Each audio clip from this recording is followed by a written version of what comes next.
नमस्ते दोस्तों, आज हम एक ऐसी कहानी सुनने जा रहे हैं जो आपको एक ऐसी दुनिया में ले जाएगी जहां सब कुछ बदल चुका है। एक ऐसी दुनिया जहां जिंदगी का मतलब सिर्फ एक चीज है, खाना और पानी। तो चलिए शुरू करते हैं। इस कहानी की शुरुआत होती है सन 2016 में जर्मनी से। यहाँ हमें दिखाया जाता है पृथ्वी की हालत जो पूरी तरह से बर्बाद हो चुकी है। सूरज की तीव्र किरणों यानी सोलर फ्लेयर की वजह से पृथ्वी का तापमान 10 डिग्री बढ़ गया है। इसकी वजह से पृथ्वी का पर्यावरण पूरी तरह से नष्ट हो गया है। हरियाली, पेड़ पौधे, फसलें, सब कुछ खत्म। यहाँ न तो खाने के लिए भोजन बचा है और न ही पीने के लिए पानी। जो सामाजिक माहौल पहले था वह अब एक भयानक सपना बन चुका है। जो लोग बचे हैं वे छोटे छोटे समूहों में रहते हैं ताकि अपनी जान बचा सकें। पहले लोग पैसे कमाने, ऐशो आराम की जिंदगी जीने के लिए भागते थे, लेकिन अब वह सब खत्म हो चुका है। अब हर जीवित इंसान की एक ही जरूरत है, खाना और पानी। दिन में तापमान इतना ज्यादा होता है कि लोग रात को ही यात्रा करते हैं। अपने बंकरों या घरों से सिर्फ रात के समय बाहर निकलते हैं। हर कोई अपने चेहरे और पूरे शरीर को ढक कर रखता है ताकि सूरज की हानिकारक अल्ट्रावायलेट किरणें उन्हें नुकसान न पहुंचाएं। यहाँ हमें मिलती है मैरी, एक ऐसी लड़की जो अपनी छोटी बहन और अपने दोस्त फिलिप के साथ एक गाड़ी में रहती है।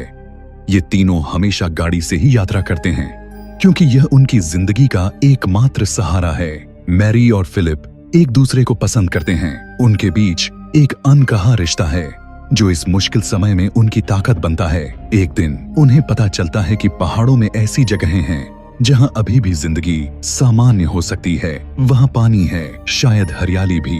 यह सुनकर उनके दिल में एक उम्मीद जागती है। वे तय करते हैं कि वे पहाड़ों की ओर जाएंगे और इस तरह उनका सफर शुरू होता है। रास्ते में उनका पेट्रोल खत्म होने लगता है। वे एक सुनसान पेट्रोल पंप पर रुकते हैं। फिलिप गाड़ी में पेट्रोल भरने जाता है जबकि मैरी और उसकी छोटी बहन दुकान के अंदर से कुछ सामान इकट्ठा करने जाती हैं। इस दुनिया में हर कोई खाने और पानी की तलाश में रहता है, लेकिन खतरा सिर्फ पर्यावरण से नहीं बल्कि बचे हुए लोगों से भी है, क्योंकि यहाँ कोई भी किसी का खाना और पानी चुरा सकता है। और यही इनके साथ होता है। जब ये अपने काम में व्यस्त होते हैं तभी एक हुडी पहने हुए व्यक्ति उनका खाना और पानी चुरा कर भाग जाता है। मैरी और फिलिप गाड़ी की ओर भागते हैं, लेकिन तब उन्हें एहसास होता है कि मैरी की छोटी बहन गायब है। मैरी घबराकर दुकान के अंदर दौड़ती है। वहां वह देखती है कि उस हुडी वाले व्यक्ति ने उसकी बहन को बंधक बना लिया है। मैरी उससे बात करने की कोशिश करती है ताकि उसकी बहन को बचा सके। तभी पीछे से फिलिप मौका देखकर उस पर हमला कर देता है। दोनों आपस में भिड़ जाते हैं, लेकिन जल्द ही उन्हें समझ आता है कि इस तरह लड़ने से कोई फायदा नहीं। वह हुडी वाला व्यक्ति कहता है, मैं एक मैकेनिक हूँ, मैंने तुम्हारी गाड़ी देखी है। यह ज्यादा दूर तक नहीं जा सकती क्योंकि बाहर का तापमान बहुत ज्यादा है। अगर मैं इसके इंजन में कुछ बदलाव कर दूं तो तुम इसे इस्तेमाल कर सकते हो, लेकिन इसके बदले मुझे खाना और पानी चाहिए। मैरी और फिलिप के पास कोई और रास्ता नहीं है। वे उसका प्रस्ताव मान लेते हैं। वे उसे खाना और पानी देते हैं और वह उनकी गाड़ी को ठीक करता है, लेकिन वह चेतावनी देता है, इस गाड़ी से ज्यादा लंबी यात्रा मत करना, इसमें कोई ना कोई समस्या आ सकती है। फिलिप तय करता है कि वे उस हुडी वाले व्यक्ति को अपने साथ ले जाएंगे ताकि रास्ते में गाड़ी खराब होने पर वह उसे ठीक कर सके। मैरी और उसकी बहन को यह विचार पसंद नहीं आता, लेकिन उनके पास कोई और विकल्प नहीं है। और अब ये चारों, मैरी, उसकी छोटी बहन, फिलिप और हुडी वाला व्यक्ति पहाड़ों की ओर निकल पड़ते हैं। लंबा सफर तय करने के बाद वे एक ऐसी जगह पहुंचते हैं जहां रास्ता बंद है। वहां एक विशाल धातु का ढांचा पड़ा है। पहले वे इसे हाथ से हटाने की कोशिश करते हैं, लेकिन यह इतना भारी है कि हिलता भी नहीं। फिर वे गाड़ी में रस्सी बांधकर उस ढांचे को खींचते हैं। कड़ी मेहनत के बाद उनका यह तरीका काम करता है और वे रास्ता साफ करके आगे बढ़ते हैं। कुछ दूर जाने पर उन्हें एक गाड़ी दिखती है जो खाई में गिरी हुई है।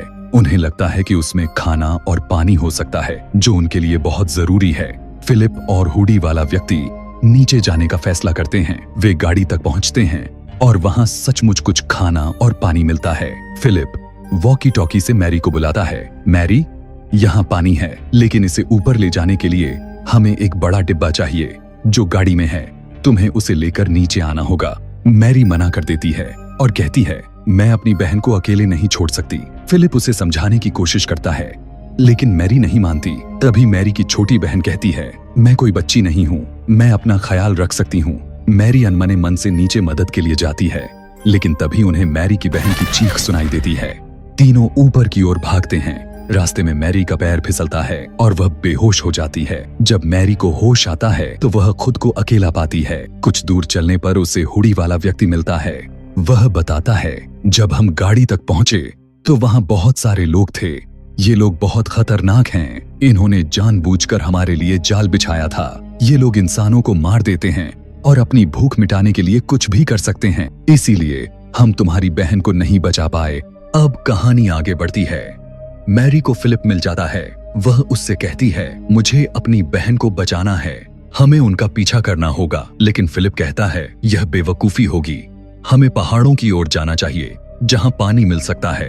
दोनों में बहस शुरू हो जाती है। तभी हुडी वाला व्यक्ति कहता है, देखो, जंगल के बीच से धुआं उठ रहा है। इसका मतलब है कि जिन लोगों ने तुम्हारी बहन को अगवा किया है वहां हैं। वे उस जगह पहुंचते हैं जहां कुछ लोग आग जला रहे हैं। वहां मैरी की बहन है जिसे जंजीरों से बांधा गया है। वे एक योजना बनाते हैं। मैरी गाड़ी को स्टार्ट करेगी। जैसे ही गाड़ी स्टार्ट होगी, हुडी वाला व्यक्ति एक बोतल बम फोड़ेगा जिससे सारे लोग उस ओर जाएंगे। उसी समय फिलिप मैरी की बहन को आजाद करके गाड़ी तक ले आएगा। योजना के अनुसार मैरी गाड़ी स्टार्ट करती है, लेकिन एक सर्वाइवर को शक हो जाता है। वह गाड़ी की ओर बढ़ता है।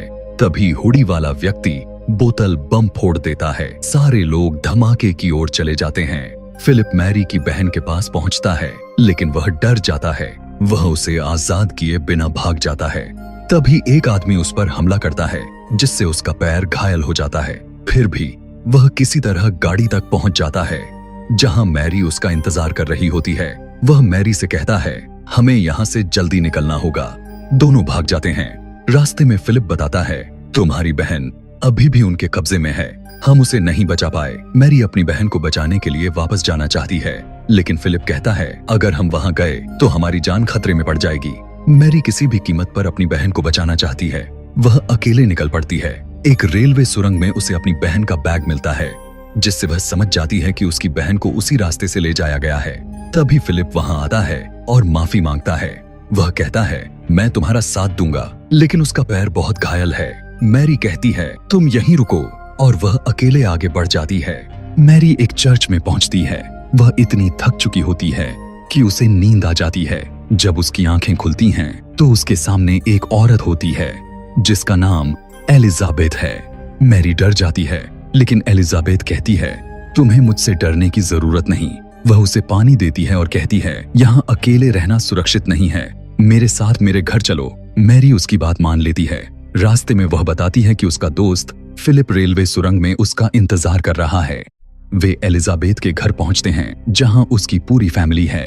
एलिजाबेथ मैरी को एक कमरे में ले जाती है और कहती है, यहाँ सो जाओ। मैरी बहुत थकी हुई होती है, इसलिए वह सो जाती है। लेकिन जब वह जागती है तो देखती है कि उसे कमरे में बंद कर दिया गया है। यह एक लकड़ी का कमरा है। वह लकड़ी के छेदों से बाहर देखती है और उसे पता चलता है कि फिलिप को भी ये लोग पकड़ लाए हैं। ये वही लोग हैं जिन्होंने उसकी बहन को अगवा किया था। एलिजाबेथ मैरी के कमरे में आती है और कहती है, हम लोग दूसरों को पकड़कर यहाँ लाते हैं ताकि अपनी भूख मिटा सकें और जिंदा रह सकें। वह मैरी को एक नीली ड्रेस देती है और कहती है, रात को डिनर पर मिलते हैं। मैरी किसी भी तरह यहाँ से भागना चाहती है। तभी पीछे का दरवाजा खुलता है और उसकी छोटी बहन अंदर आती है। मैरी उसे देखकर बहुत खुश होती है। वह उसे गले लगाती है और वादा करती है, मैं तुम्हें यहाँ से जरूर बचाऊंगी।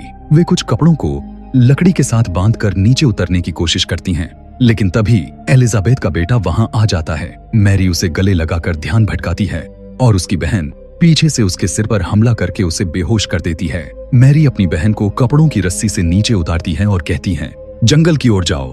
खुद वह नीली ड्रेस पहनकर बाहर आती है। एलिजाबेथ को लगता है कि मैरी ने उनकी बात मान ली है। वह उसे अंदर ले जाती है जहां उसकी पूरी फैमिली है। मैरी को खाना दिया जाता है, लेकिन वह उसे नहीं खा सकती। वह खाना फेंक कर भागने लगती है। एलिजाबेथ का बेटा, जो अब होश में आ चुका है, मैरी को पकड़ लेता है और एक कमरे में बांध देता है जहां फिलिप पहले से है। वह फिलिप को मार देता है और चला जाता है। मैरी चाकू से अपनी रस्सी काटती है और एक दूसरे कमरे में जाती है। वहां उसे कई बंधक मिलते हैं, जिनमें हुडी वाला व्यक्ति भी है। दरवाजा खुलने पर सभी भागने लगते हैं। मैरी जंगल में जाती है जहां उसने अपनी बहन को भेजा था। वहां वह देखती है कि एलिजाबेथ और उसके बेटे ने उसकी बहन को फिर से पकड़ लिया है। एलिजाबेथ कहती है, मुझे लगा था कि तुम सबसे अलग हो। मैं चाहती थी कि तुम हमारी टीम में शामिल हो, लेकिन तुम भी बाकियों जैसी निकली। एलिजाबेथ मैरी की ओर बढ़ती है, लेकिन मैरी उस पर हमला करके उसे घायल कर देती है। एलिजाबेथ का बेटा अपनी मां को बचाने आता है। मैरी इस मौके का फायदा उठाकर अपनी बहन को आजाद करवाती है और वहां से भाग जाती है। जल्द ही हुडी वाला व्यक्ति भी उन्हें मिल जाता है। ये तीनों आसमान की ओर देखते हैं जहां पक्षी उड़ रहे हैं। इसका मतलब है कि यहाँ जिंदगी है, लेकिन जब वे घाटी की ओर देखते हैं तो वहां सिर्फ बंजर जमीन दिखती है। फिर भी उन्हें इस बात की राहत है कि यहाँ कुछ पानी जरूर है, लेकिन वे नहीं जानते कि वे यहाँ कितने समय तक जीवित रह पाएंगे। इसी के साथ इस कहानी का अंत होता है।